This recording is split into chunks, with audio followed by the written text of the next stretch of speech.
নমস্কার বন্ধুরা, আশা করি তোমরা সকলেই ভালোই আছো। আজকে আমি তোমাদের সামনে একটি নতুন রেসিপি নিয়ে আবার এসেছি। আজকে আমি তোমাদেরকে রান্না করে দেখাবো লাউয়ের ডগা এবং ছোট মাছ। তো লাউয়ের ডগা এবং ছোটো মাছ রান্না করার জন্য প্রথমে আমি মাছগুলো ভেজে নিব। এই যে দেখো, মাছগুলোকে আমি ভেজে নেব।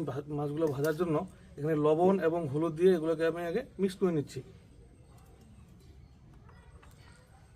এখানে দিয়ে দিলাম 1 চা চামচ মতো হলুদ,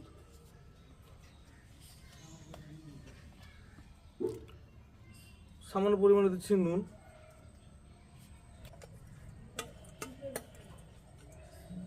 মাছগুলো ভাজার জন্য কড়াইয়ে তেল নিয়ে নিচ্ছি আমি। কড়াইয়ে তেল গরম হয়ে গেছে, এবার মাছগুলো ভেজে নেব।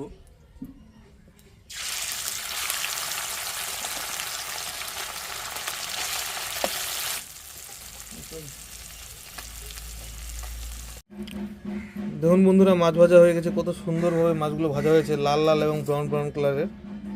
এভাবে মাছগুলো ভাজবেন, খুব সুন্দর হয়েছে মাছ ভাজাটা।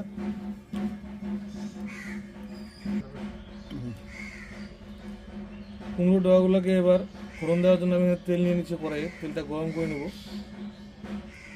ফোড়ন দেওয়ার জন্য এখানে নিয়েছি আমি পেঁয়াজ কুচি, শুকনো লঙ্কা এবং তেজপাতা।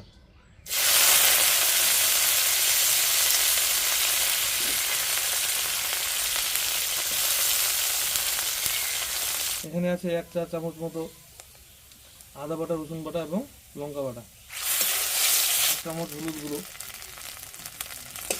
1 চামচ মতো লঙ্কার গুঁড়ো, 1 চামচ জিরা গুঁড়ো দিলাম। এবার দিয়ে দিচ্ছি ধুয়ে রাখা কুমড়ার ডগাগুলো।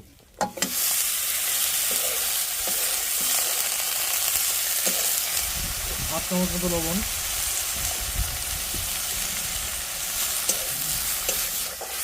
এভাবে একটু নাড়াচাড়া করে জল দিয়ে সিদ্ধ হতে দিতে হবে।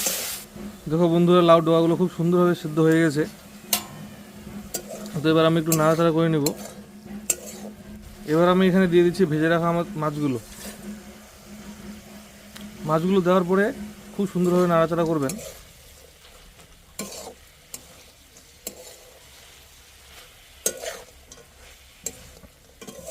এভাবে কিছুক্ষণ নাড়াচাড়া করতে হবে।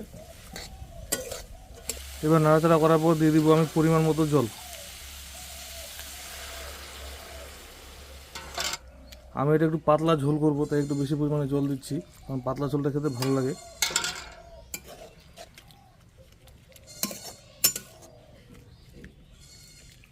জলটা দেওয়ার পর কিছুক্ষণ এভাবে রেখে দেবো, জলটা ফুটবে ততক্ষণে। তো বন্ধুরা, আমাদের কুমড়োর ডগা আর মাছ রেডি হয়ে গেছে। এবার আমি শুধু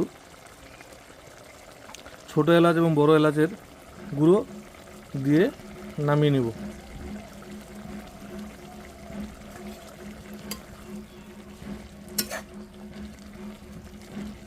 আসি তাহলে বন্ধুরা, আবার একটা নতুন ভিডিও নিয়ে তোমাদের সঙ্গে খুব তাড়াতাড়ি দেখা হবে। আমার ভিডিওগুলো যদি তোমাদের ভালো লাগে তাহলে অবশ্যই সাবস্ক্রাইব এবং লাইক করে আমার পাশে থাকবে।